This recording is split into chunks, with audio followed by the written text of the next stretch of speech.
there's like those shady stated income programs where you go to the bank and say, hey, I make $500,000 a year, and the bank's like, you sure do, buddy. You sure do. Here's a house, here's the keys.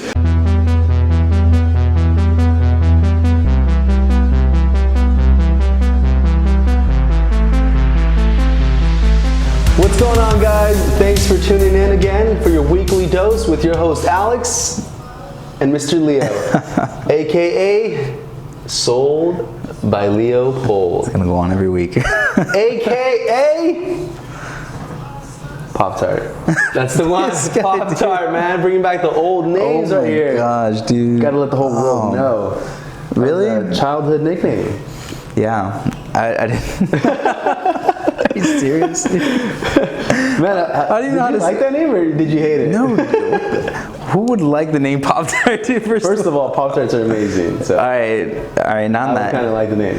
All right, guys, let me give you some freaking context here, because this dude and Gene. All right, let's take it back to like 6th grade. Take it back. I was getting ready for school. Early 2000s. I'm looking through freaking all my hand-me-downs, and I see this really sick black shirt with a Spider-Man design on it. Yeah. And I go up to show up to school, gleaming, ready to go. So excited. I was pumped, and I confront these guys. Like, not even, I didn't say a single word, and then they just started laughing immediately because the shirt had a little Pop-Tart tag on it because it was like a giveaway shirt, I guess. Oh man. So for like 2 years straight, they called me Pop-Tarts. Yeah, and then we took a break, and then we brought it back again later when we were adults. Oh my They just started god. pouring back in the old names. Yeah, that's pretty ridiculous. Man, I think we were pretty mean when we were kids. I'm not saying you guys are mean, but they had the characteristics of mean people, dude. That's all I'm saying. Man, we just constantly had a bunch of jokes and we made fun of people, and it was vice versa. Yeah. I mean, everyone was making fun of everyone. It's mainly me, though. He was #1 target. The bullseye. It's all right. You got me tough. You got him good, man. I guess we got you ready for the world. Oh my It's funny though. I think I never take anything seriously. Yeah. For the most part. No, definitely. Or life too seriously. I think that's really what it is, huh? Because I think we're both like that, and Gene's the same way too, where we joke a lot and we don't take everything like to the heart. Yeah, exactly. So nothing affects us. Yeah. Like, say what you want. Yeah. Like, and you're the king. Stems off from that, huh? Yeah, it does. Yeah. And then it just makes us funnier. We're just practicing our jokes. I remember when Sash, which is my fiance for the people that don't know, when she started hanging around with us, we just always make fun of each other. Yeah. It doesn't matter what it is or how long we were apart from each other. We would just constantly bash each other, rip on each other. And then she would see, she's like, "Dude, do you guys like each other? Do you guys hate each other?" And then, over time, you guys started making fun of her. Yeah. And she got the hang of it. She started making which fun was of you pretty guys. easy. Yeah. And she's like, I was talking to her recently, and she was saying how she does that with her friends now. Oh, really? Yeah, it's like she's very sarcastic and whatnot. And it's because of us, when we were growing up, she would see that. So I thought it was funny. That's true, because like even in your family with like norms and everything, like people just make fun of each other. Seriously, man. Even like the jeans, because even my cousins, and aunts and stuff, it's the same way. Exactly, because they're your family, and then Gene's family's the same way, and then I try to make fun of my brothers, and then they get sad. He's like, "All right, dude, we're taking this outside." It's because He's like, "Stand up." They're like not exposed to it. That's why. Oh man, that's probably why you're always hanging out with us, huh? Yeah, that's why could have joked around. That's why I'm never home. Yeah. That's so funny. Oh man, it's some good times. I mean, we can go on and on about our childhood. Yeah, we'll save it for another episode. No, oh my gosh, please don't. No, but honestly, guys, before we jump into it, we just wanted to thank you guys for all the love and support. Yeah, I mean, I like we said last episode, we were dragging our feet on this for a while. It's always been something we wanted to do.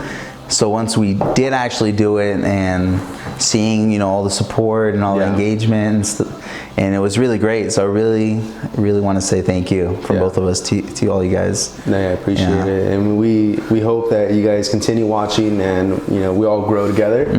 And let's make it to the top together. Let's make it to the top. Number one podcast in the world. Number one. Let's go, guys. We can only do it with your guys' help. But no, honestly, before we did it, it was kind of nervous. It was I was like, what are we gonna talk about? But that's always the number one topic. It's like, what are we gonna talk about? What's gonna keep everyone engaged? What's gonna keep people excited watching us? And if they're gonna accept our humor and who we are. I was like, these guys are nuts. Yeah, because everyone, doesn't matter who you are or how confident you are, no one is completely vulnerable. They never show like their friends or their coworkers like who they really are at home. There's only a few people that know that, that know that Leo, that know that Alex. Yeah, that's true. This is us being a little bit more vulnerable to people so they can get to know us, and we're letting you in, guys. We're letting with you guys open arms. Open arms. Yeah, definitely. Yeah, but that's no, it was a little nerve-wracking, but we're completely happy, and we can see where this goes, right? See where this takes us. Just keep going, man. Yeah, but I think that's another thing to talk about too, is vulnerability. I think that's a pretty big thing. Yeah, vulnerability. Yeah, I feel like if you can't be vulnerable or open to someone, then you can't truly like love yourself, or you can't really show yourself to other people. I don't know. Do you feel the same way, or? Yeah, I see. Yeah, I agree. Yeah.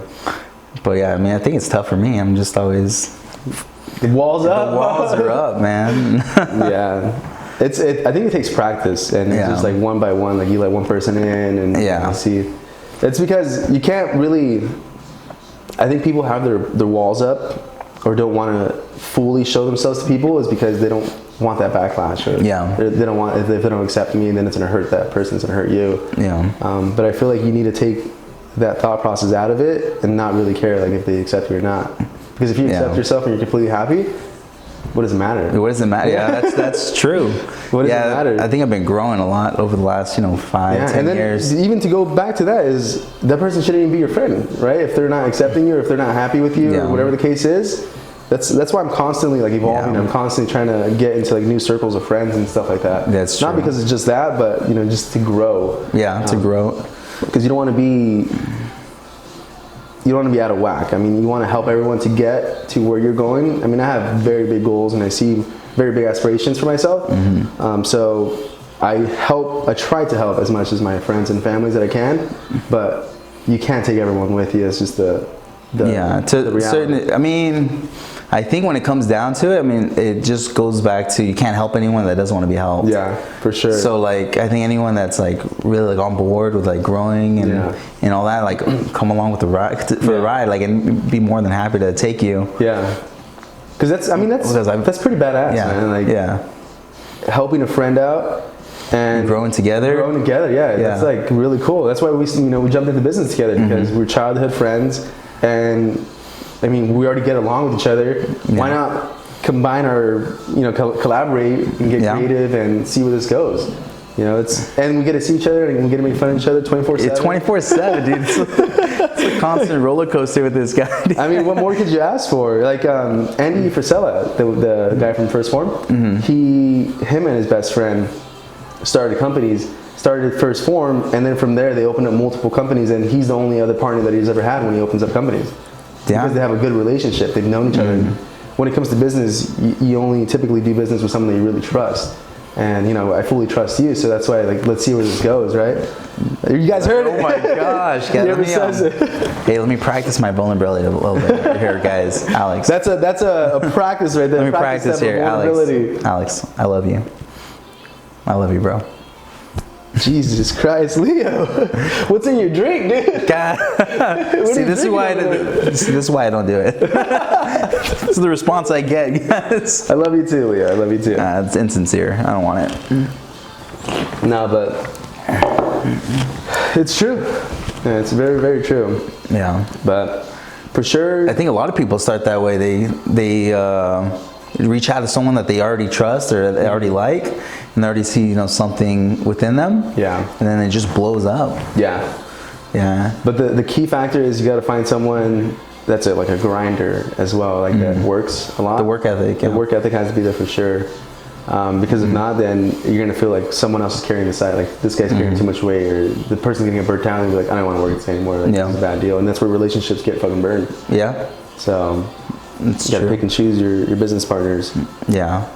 Yeah. And then, I don't know, last time we were talking about how you got to lay everything out up front, and like this is the way it's going to be. Yeah. Like even Be like with transparent, contract, be super transparent. And if it's not 1000%. going to work this way, then it's not going to work at all. Yeah, for sure. Because that's what, for me personally, I would never let money tarnish a relationship for me. It's like the dumbest thing ever. Yeah. And that's, you can avoid that by being 100% transparent. And this is Yeah. what it's going to be, this is how much money you're going to get, and this is how long it's going to take. And you guys know, fully understand like what's happening moving forward. Yeah, exactly. And then little contingency plans, like if this happens, this is what, like, like you said, being fully transparent. Yeah. And just sticking by that, that code or that contract or whatever it is. Yeah, because I mean, we hear that all the time where like relationships got blown up because of money or something. Because and that's like crazy. Yeah, each or person. family members. Yeah, like each person had their own understanding of how it was going to work out, but they weren't lining up. Yeah, there was like, that's the like thing, one person man. was thinking one thing and the other was thinking another, and when it didn't go a certain way, the other person feels effed over. You know, like, no, I got screwed man. on this. And we're super big on communication. Yeah, like we talk about it all the time. We're like, we need to communicate. Like, who's doing what? What's going on?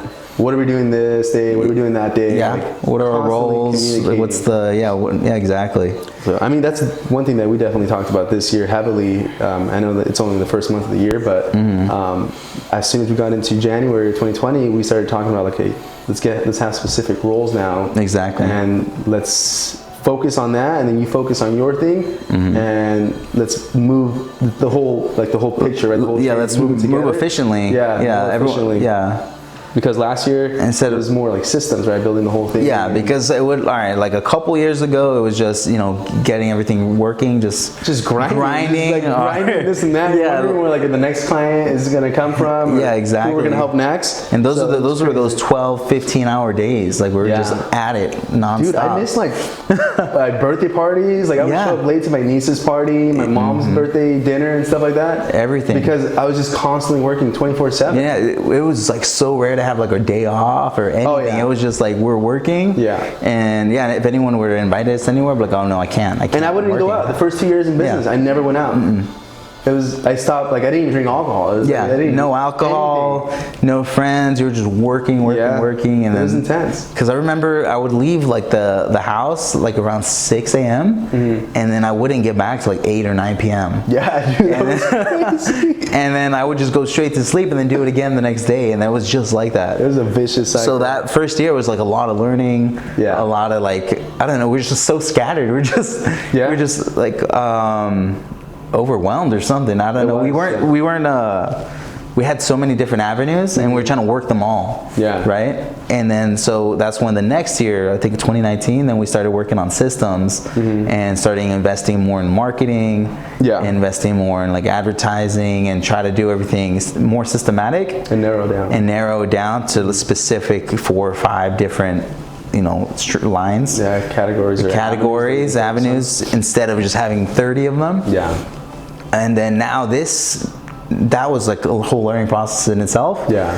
And now this year it's more about roles, because the systems were in place, but we're like tripping on top of each other. Yeah. Or it wasn't as efficient as it could be. Yeah. And now this year we're going into roles and actually with time blocking and having actual like this day is for this. The mornings are all for this. Yep. And then especially now that we only see each other like once or twice a week. Yeah. Hopefully more if we can make the schedule work. Yeah. But I mean, since you're moving to LA and I'm staying here. Yeah. Yeah, we'll adjust. I mean, we'll figure it out. That's another little key factor is adjusting. Is adjusting. Yeah, nothing is like a perfect square. Nothing's perfect. Yeah, and I think that's why we're good, and that's why we're on the path to like extreme success, is because we can adapt really good. Exactly. And we adjust relatively quick to new things. Because some people want to stick to the old ways and make the shoe fit when it doesn't. And when it doesn't. And we will figure out a new way to like... When you've grown a few sizes, we'll figure out a way to get in. Yeah. And I think that's another big little key factor that we need, or the recipe. Exactly. And I think, and keeping each other accountable too. Yeah. Yeah. For sure, because I mean, we're all humans, and people get lazy, people get burnt out, or life happens. So you need that one voice that's not you to push you or remind you. Exactly. Like, hey, dude, get your ass up. Like, let's go do this. Let's get it done. Yeah. So no, for sure. Exactly. You should always have someone that's not you that you can trust. And that you look up to, or that is, on the that same you can path trust with you. to tell you how it is, Yeah. Exactly. Like, because being self-employed it's pretty hard. Oh, for sure, man. And You people can always just get ask, like, distracted. it's so easy because everyone always like says it's like, oh, it's like the best thing ever. Picking your own hours. I'm like, that's the worst part. That's the worst part. People think that you have no set hours. So they'll call you like at 10 p.m. at 11 Exactly, p.m. dude. And then it's also like so easy to like not to do anything. Yeah, I mean, sure. like, which is not what we do, but like, if like, I don't know, like there's like, we don't have like a boss or like, oh, like we have to go do this now, or I have to be there at this time. Yeah. I mean, other than like appointments or these other things. So, I mean, a day could be wasted pretty quick, and then your whole business just like kind of crumbles. Yeah. Everything you built up, just falls over. Yeah, I mean, that is because you have no systems or nothing in place. Yeah, exactly. That's why we built it, right? So we can kind of have a day off here and there. Which is, this is why we built systems, so that if we do go missing or we want to take a vacation that month, we can, because the system's still working. We have Exactly. everything in place. Because I mean, compare it now to what it was 2 years ago, where like we were working those 16-hour days, and now I can't even reach you after like 8 p.m. This guy, man. Like, this guy goes ghost. I gotta spend time with my family now. I gotta spend time with my two dogs and my fiance. Good. Exactly, it's good because you get burnt out. No, yeah, you need really that that happy factor, right? Too. That's not work, because I love working. That makes me happy. Like we talked about this before. I love the process. I love building. I love seeing like what we do and what it's going to become and all that good stuff. And I always think like 5 years ahead, so I already know like where we're going, and how big this is going to get. But for sure, if you just constantly think about that 24/7, you'll burn yourself out. Yeah. I've gone burnt out multiple times through my career. But getting back on your feet is the good thing too. Yeah. Or you need to do that, because everyone will get burnt out eventually. Yeah. Just how fast can you rebound and get back up? Exactly. To do it. But no, you do need to have some time off and enjoy with your loved ones, and go make some memories and get some new experiences. Yeah, because this is, I mean, it's still like your life. Yeah. Like even we work a lot, but we still have to. We're gonna get there regardless. Yeah. And still have to enjoy your life. Yeah. And then you still have to, do it while you're young. Yeah, for sure. Because I know, I mean, when you retire, like at 65, like I'm not gonna want to leave the house, dude. I'm not gonna be able to get out the front door, dude. The front door for sure. I'm like, my back. Exactly. You're gonna have millions, and you're not gonna want to move anywhere. Yeah. Like sleep with your money or something. No, but it's great because, I mean, we have systems in place, but that forces us to be more efficient. So like when we do have, maybe we have less time to work, but we're on it. Yeah, or if we have a lot of appointments, right? A lot of appointments are just bouncing around. Yeah, exactly. So that's, I mean, it works multiple ways, but we made sure that we built that system. Yeah. For that specific reason. No, exactly. Which is, and then we're just going to grow from here. Which, I mean, the future is like super exciting. Yeah. Just because I want to see where this goes, and hopefully we can grow the team. Yep. A few years down the road. That'd be really insane. Yeah. Growing that team, man. Yeah. Really cool. And then open up other businesses. I mean, we have other ventures that we've talked about numerous times that we want to start. There's so many things. Everything's just kind of like timing and researching and making sure that we dial in on all that stuff. And then legalities for sure before we jump into them. But we definitely have other plans of opening other ventures for sure. Oh, definitely. Together, so. Because I think the biggest thing when you're opening like up other like, different lines or different businesses like that is just being well read on it or well informed. So when you do see the right opportunity, you just jump on it and you're ready for it. Exactly. I mean, that's what a lot of investors do. Like a lot of our investors, like they're maybe hash heavy or they have money set aside. Yeah. They know exactly what they're looking for, and as soon as they find it, I mean, they jump on it. Yeah. Without question, because they're already so like well informed on it. Yeah. Versus not being informed at all, and they miss up a good deal or a missed opportunity. Yeah. I think just being ready to go. Ready to fire at any moment, man. Yeah. So many. Yeah. Coming soon. TDG conglomerates. Yeah, that's true. It's gonna be a corporation one day, guys. Yeah. So I mean, we see the bigger picture. For sure. Yeah. And I think that's what's really propelled us now. Because when I barely started, and when I was younger too, when I was like 18, I would always think like, 3-5 years ahead and see where I see myself. And I go, hey, what do I got to do? Like, what kind of steps do I need to take? Yeah. So I still think the same way. You think the same way. We look at the big picture. And these little daily tasks just kind of, you know, stepping stone to get to that big picture. So, Yeah. and I think it's very important to have that for sure. Yeah. So it's cool, man. Exciting stuff in the future, man. So you guys stay tuned for all this stuff. Yeah. Make sure you follow us on this page, WeeklyDOS on Instagram. If you guys want to, follow us on this. Yes. Yeah. There you go. Yeah, man. No, but it's exciting. Super exciting. Yeah. So what's up? What's going on, man? So we got a little sidetracked. We did. We're actually going to jump into what we're going to talk about today. Exactly.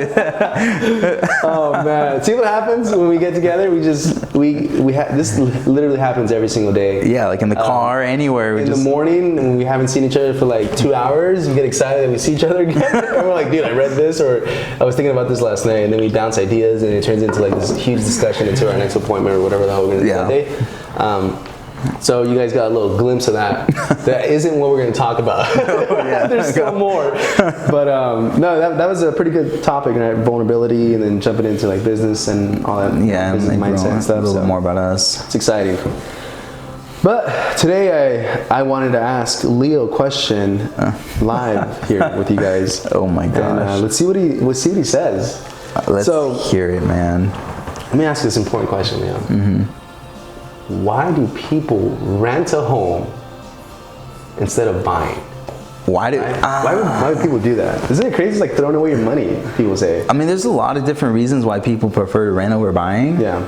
And I think I talked to a lot of people thinking about buying. And that's like the biggest question is, the biggest thing is that they think it's a big commitment. I think it just boils down. I always tell them it always boils down to everyone's situation. Yeah.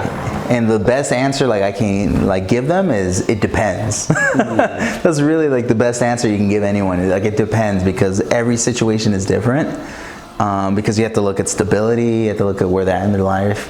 Yeah. Does it make more sense to purchase when there could be job growth in other states, other areas? I mean, it's so many. Yeah. But if you're already planted and you've been renting at the same place for at least 3, 4, 5 years. Yeah. You should have bought. You should have bought, because I just think people they're so scared that prices are too high right now. And they're like, oh no, they're too high, and then they're waiting for that big old drop, big old crash to happen. Exactly, they're waiting for the big, the crash. They want. That's another big thing people say. I hear it's gonna drop. Is that true? Well, first of all, no one knows when it's gonna happen. They did let us know, and then we'll make sure that we're ready with cash. Exactly, because I always tell everyone, if we knew when it was gonna drop, we'd be very rich people right now. We would have not a million, we'd have a billion. Yeah, exactly. What a lot of people don't understand is that the reason it dropped in 07, 08 was because of the faulty loans. Yeah. It was horrible. Yeah. Banks were just lending out to anyone and everyone that had a pulse. Yeah, that's true. There's those shady stated income programs where you go to the bank and say, hey, I make $500,000 a year, and the bank's like, you sure do, buddy. You sure do. Here's a house, here's the keys. And they're buying multiple properties. They're buying multiple properties. The payments are super low just because there was adjustable rate income or rates, and the rent's going to cover them, so they're losing. Exactly. And then people overextended themselves, and they were paying $2,000 a month, and all of a sudden the payments went up to $4,000 or $5,000. Yeah. Overnight, pretty much. Yeah. And then everyone started losing their homes, just left and right. People just started losing their homes, and then what had happened was one of the biggest banks, ever, shut down. They closed just because they couldn't handle the amount of of loans they were losing. Yeah. So what people don't understand is that the market are the people, the buyers. The buyers are the market. So when the people saw that this big bank shut down, everyone got scared. Yeah. Everyone started pulling out of real estate. Everyone just started throwing their homes. You couldn't even give away a home at that point. That's crazy. Is what I hear. And And what happened was everything just came crashing down. So now, fast forward to today, loans are like super strict. Damn. Like, remember when we sold Meadowbrook? And this lady, she was buying the home, and she's already bought like 10 homes in the past before the crash. And this is her first home that she's bought after the crash, and she was getting so upset. We were asking, she was like, why are you asking me for this? Why are you asking me for that? Why are you asking me for this? I have the money, just give me the house. And she was getting so frustrated, and I told her, like, it's not how it works anymore. I'm like, the loans have been so reformed, and so, they crack down on them so much. Just because of that reason, they don't want it to happen again. So anyone that's qualifying today is well qualified. So it's not, there's no shady loans. So if the homes ever come down, ever crash, it's not because of faulty loans. I'll tell you that much. It'll be for something like huge, like catastrophic that happened in the economy. Exactly. So. Because what else would the market get scared of? Because, I mean, there's anything could happen. I mean, it could be that something goes terribly wrong with the trade wars with China, or the deal's not struck, or whatever the case may be, or just something that just affects the market, and that's the reason there'll be a recession. It won't be a recession because of home loans or anything like that. For sure. Like you said, it's kind of hard to really pinpoint what will happen. Exactly. I mean, I read forecasts from Wells Fargo saying that for the next 2-3 years, the economy's looking beautiful. the growth, the expansion, and everything is still going good. Unemployment rate is like still freaking relatively low, so it's good. Everything is working as it should be. The Federal Reserve is doing their job with the rates, making sure that they're keeping the economy stabilized. Like when that China thing happened, they made sure that they were able to offset that. So that brought back people into the market. There's so many people right now buying because it's so cheap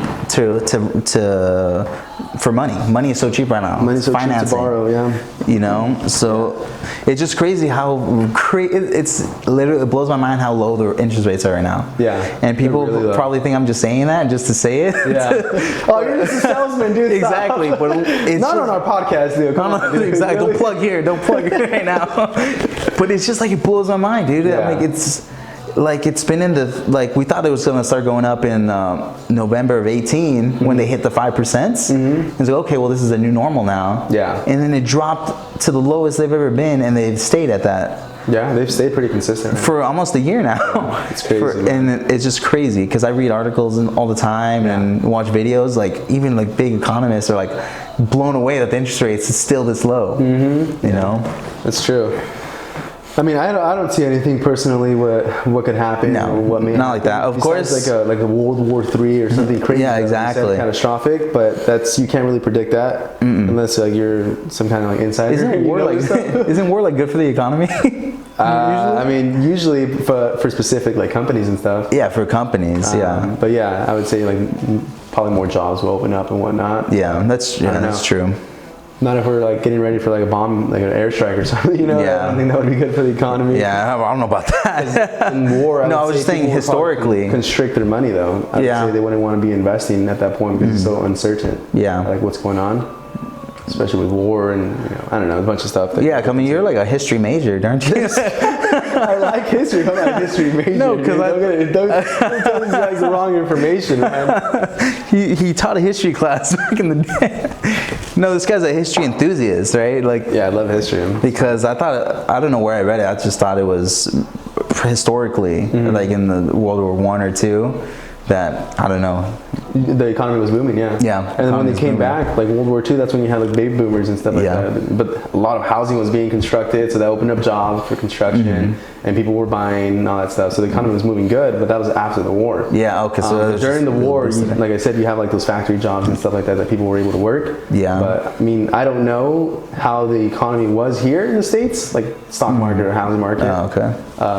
Personally, but just like the little tidbits that I know of there. But I mean, but other than that, going back to the question, why do people prefer renting versus buying? One is because they're scared of the drop, or it's too high.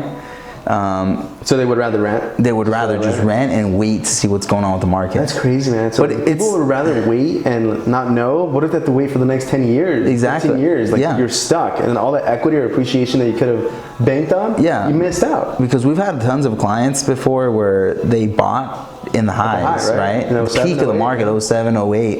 They bought at the high. Fast forward, I mean, the number one most important thing is payments. Don't look at the price of the home, just look at the payments if you're comfortable with it. Because we've had, people in the past buy in the high, the peak of the market, 07, 08, and fast forward to today, I mean, they were living there. That was their home. They were comfortable with the payments. Fast forward to today, and they have hundreds of thousands in equity. Because they have a client that has like $350,000 or $400,000 in equity when they bought at the high, and if they wanted to sell at this point, they could cash out. They could. And have easily. all that money. Would you have gone there if you were renting for that whole time? Heck no. No way, man. The houses went down around the crash, but the rents didn't. The rents went up. Rents are beautiful, man. Rents stayed. If you're an investor, rents have not gone down. They have not, and they're not slowing down either. Reading this book, and this guy says that why it's so beautiful to invest into real estate is that the demand for renters is never going to die out. If people can't afford a house, what's the other option? Rent. Go rent a house. Yeah, exactly. So you're constantly going to have renters. And You'll always have someone to come rent your investment property. Yeah, and I think that's, when you really look at it, I think it's shifting more towards like invest. And over the next few years, I think it's going to be a good market for investors. Just because there's not too many people buying as their primary, especially with more like millennials coming on the market with their student loans. I just think most of them would rather, I know a lot of friends that want to just pay off debt real quick and pay down as much as they can in order to buy, just so they're not over leveraged. Which is another smart thing too. I mean, don't be over leveraged, No, seriously, you don't look at your financials. That's what we're doing with Sash right now. We're trying to pay off all her debt so that we can loosen that up and we can start planning for investments or go have more money to travel or whatever the case may be. But just remove that like burden and pressure off of you is probably the smartest thing to do. So chip away as fast as you can. That's like the smartest thing. Look at your financial situation and think about it rationally. Because buying a home is like a insanely emotional buy. Like you want something for your family, you want something where your family can grow. You picture having friends over, like it's just like, this is beautiful. I want it. And then that's where we come in and just hey, take it easy. And then we kind of look at it as a rational standpoint and look at their whole finances. We're like account. What are we like? No, it's not financier. No, we're not. We're definitely not. Advisors. We wear a lot of hats. We wear a lot of hats, and I think I'm proud that we can do that. For and sure. we can actually experience, man, for sure. Exactly. We've gone through so many different situations and scenarios with clients, and we learned so much. And like we said before, one thing that we do, if we don't know, we'll do like extensive research on it, and we'll be experts like the next. Exactly. We know who to ask, and you know the right people to ask. Exactly. We're just building up our little Rolodex, and just know exactly who to ask, and then actually make a good decision. No, that's true. But so answering the question, it depends. That's it. It really depends. A lot of people like the flexibility.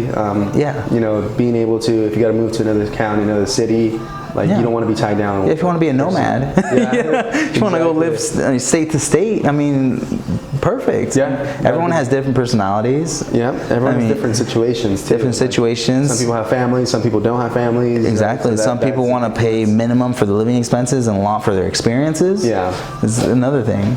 So there is no right or wrong answer. One thing we always ask is why do you want to buy?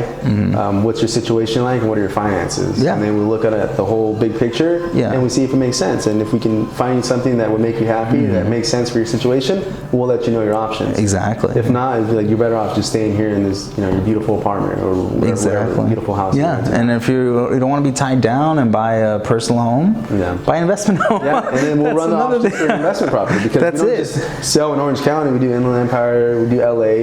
We can find you an investment property that makes sense for you. And if it's not here in the state, we can also send you referrals to other agents in other states too. Because we've looked at other properties in other states where, the cap rates and the numbers make complete sense. Oh, yeah. It's just the thing is that it's out of state. And it's Look at the risk. Yeah, look at the risk.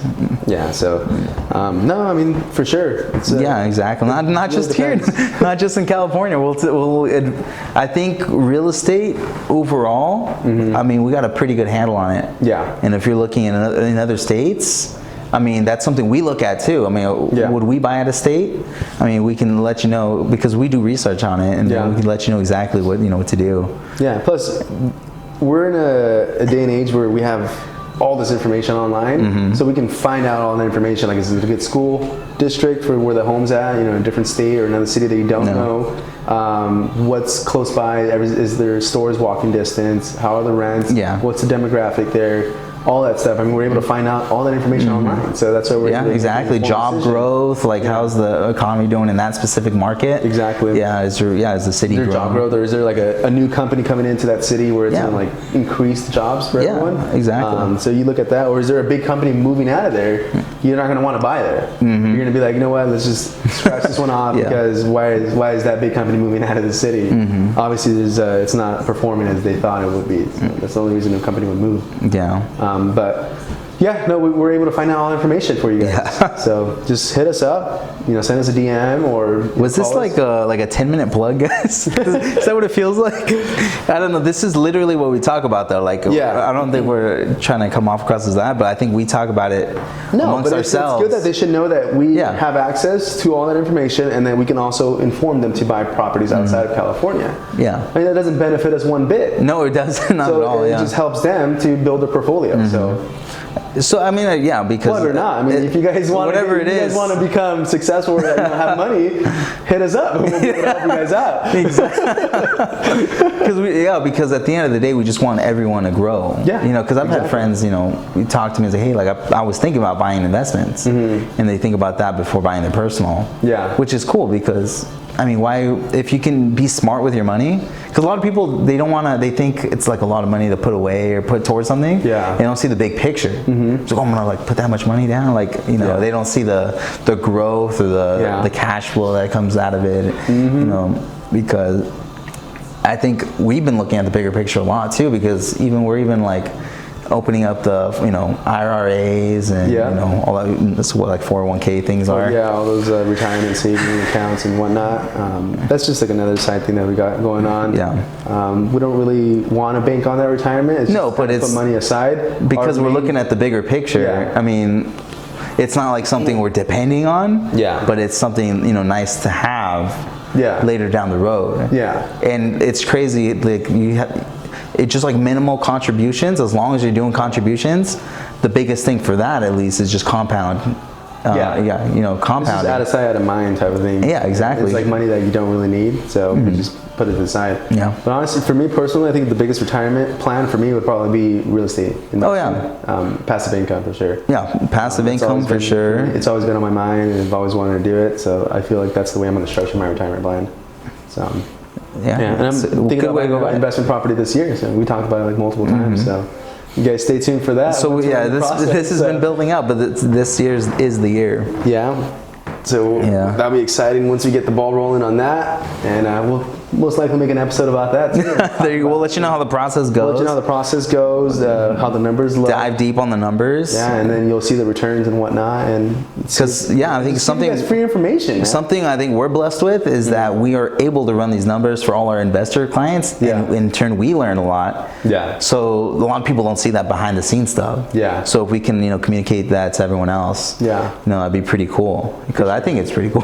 No, yeah. For sure. Yeah. I think it's really cool, man. But what time is it? I think we should start wrapping up. We got to head out to the next appointment. We got to head out to the next appointment, so we got to wrap it up, guys. Yeah. So I'll go ahead and let Leo do the honors. Guys, thank you so much for tuning in to your Weekly Dos with Alex and Leo. Tune in next week where we'll talk about some more juicy stuff. Yes, very juicy, guys. Comment, ask us questions, engage with us. Definitely, if you have any questions that you guys want us to cover, go in deep on, let us know, and we'll definitely gonna incorporate them. All right, guys. All right. Thanks again. Hasta luego. Hasta luego.